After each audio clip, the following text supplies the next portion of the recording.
İsteyenler derdimi bilmez. Terk ettim zahmet demedi bir kez. Dumanlar saraya, senden saraya. Demirəm dağlardan mənə qar gətir. Baxçasız bağlardan mənə bar gətir.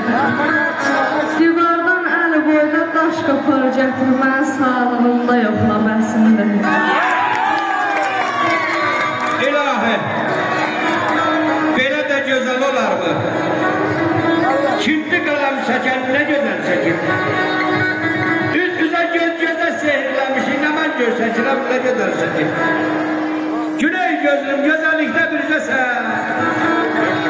Bu günlükdə bir mən olum, bir də sən. Gül üstündə araya bax bircəsən, göz gülün nazırı, nə gözəl çəkir? Gəl salman Məhmədi gözündən gözəl. Gözüm göz mü görüb gözümdən gözəl? Ben ölmüş neyleyim daha güzel.